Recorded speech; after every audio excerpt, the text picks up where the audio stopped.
Hey Matt, can you help me with my referencing? No, piss off. I'm playing Fortnite. For my professional development assignment, I'm doing mentoring. I guess you're wondering why I started the video like that. Basically, for me, the focus during my mentoring process was to differentiate the teaching based on the student, which I think is really important to be able to do. I'm mentoring my younger sister and her friend, who are both first year students in Bachelor of Education. They're quite big stress heads when it comes to uni, given that they're just starting. And given that I'm rather laid back, I took kind of more of a lighter approach to help them, which I think it did.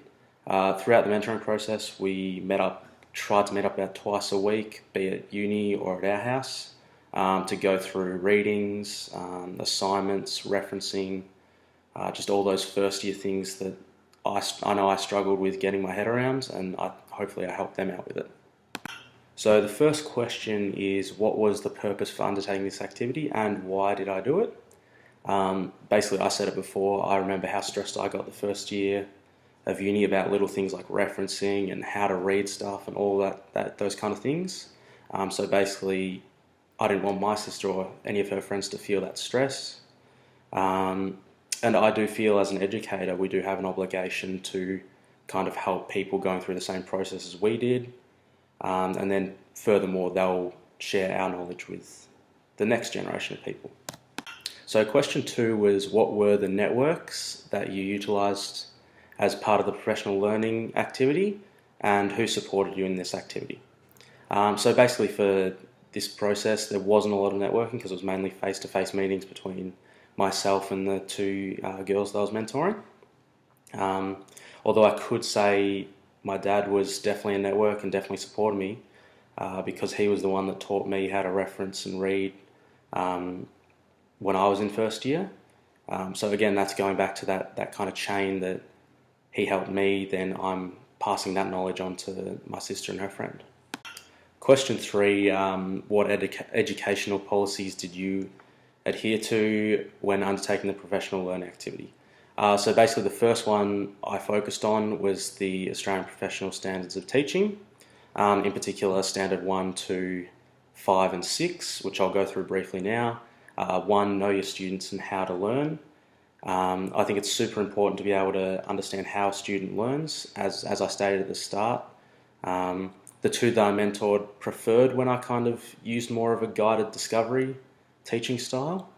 So kind of being there to help, but mainly they wanted to find the answers themselves, and I was just there to help.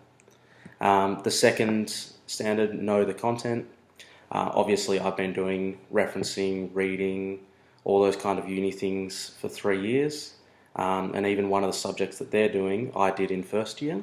Even though the assignments have changed, I still remember the content and know how to teach it to them. Number 5, assess provided feedback and report on learning. This was good for me because I got a chance to offer feedback, which is something that I've probably haven't been as good at on my placement rounds, and it's definitely been an area which I've always wanted to improve in. And number 6, engage in professional learning. Pretty straightforward. That's what I was doing with the two students that I mentored. So the other educational policy that I used in this assignment was the Victorian Institute of Teaching. Basically, it's a requirement for us to do professional development. We have to complete a certain amount of hours to be qualified as a teacher. And this is really important because it helps us grow as a teacher. I mean, every experience we can get should be looked at as growth for us. Now, I didn't use the curriculum because the students were higher education students.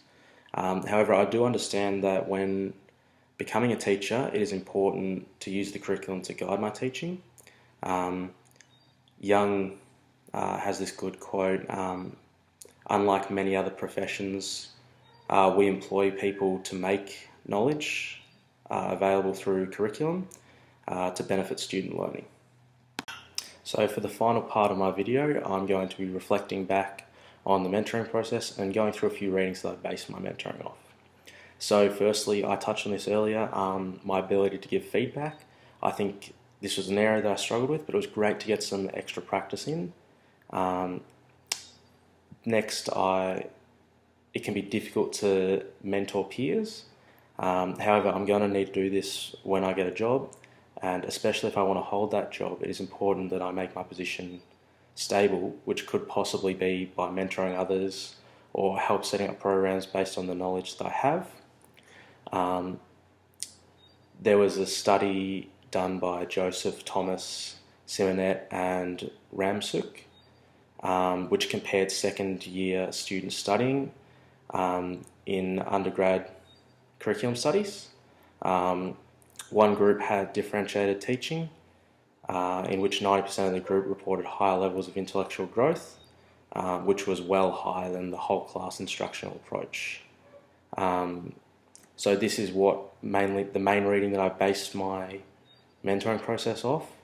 I wanted to differentiate my learning, also differentiate my teaching to best fit what the learner's goals and to best be able to get my knowledge across to them. Levy argued that meeting the needs of all students is mandated, and we do this by differentiating the learning. Some students learn better with different teaching styles and learning styles. And then lastly, it can sometimes be a struggle to find professional development for a certain area of teaching. For instance, I haven't had much of a chance to teach students with English as a second language, so I'd love to get some professional development on that. So we have to take every opportunity that enables us to maximise student learning. So finally, as I wanted to maybe have a bit more of a lighter side to the video based on what I did mentoring with my sister and her friend, I'll finish off the interview in probably a stupid way. So, cheers Trent, thank you for listening.